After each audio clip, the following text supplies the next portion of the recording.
হে বন্ধুরা, আবার একটি নতুন ভিডিও নিয়ে আপনাদের সামনে চলে এসেছি। তো এই ভিডিওটি হচ্ছে আজ কলকাতার বিখ্যাত ভূতনাথ মন্দিরের ভিডিও। তো এই রাস্তা বরাবর সোজা চলে গেলেই হচ্ছে বাবা ভূতনাথের মন্দির এবং তার চারিপাশে আছে বিভিন্ন ধরনের মন্দির। তো এখানেই একটি মন্দির আছে গণপতি বাপ্পা এবং শিব ঠাকুর। এখানে শিব ঠাকুরের দুটি মূর্তি আপনারা দেখতে পাবেন। তো এখানে এর পাশে একটি বিশাল বড় শিব ঠাকুরের মূর্তি আছে। তো আপনারা সেটাও দর্শন করে নিন। এখানে সবাই জল দিচ্ছে ঠাকুরকে। এই যে এর পাশেই হচ্ছে বিশাল বড় সেই শিব মূর্তি, আর তার পাশেই আছে মা সন্তোষী।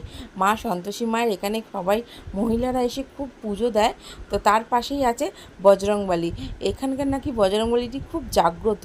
তো আপনারা দেখে নিন এবং দূর থেকেই আপনারা যার যা মনস্কামনা আপনারা চেয়ে নিন। এবং যদি আপনাদের কোনোদিন সময় হয়ে থাকেন অবশ্যই এই ভূতনাথ মন্দিরে আসবেন এবং এসে এই ঠাকুর দর্শন করে যাবেন। আমি প্রত্যেক শ্রাবণ মাসে এখানে এসে দর্শন করি। তা আমি আবারও গেছিলাম, একবার দর্শন করলাম।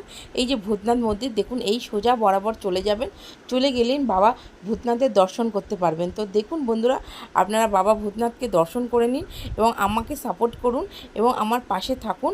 এবং আমিও এই ভূতনাথ মন্দিরকে দর্শন করেছি, আর আমিও চেয়েছি যে আমার ফেসবুক এবং ইউটিউবে সব বন্ধুরা যেন খুব ভালো থাকুক, সুস্থ থাকুক।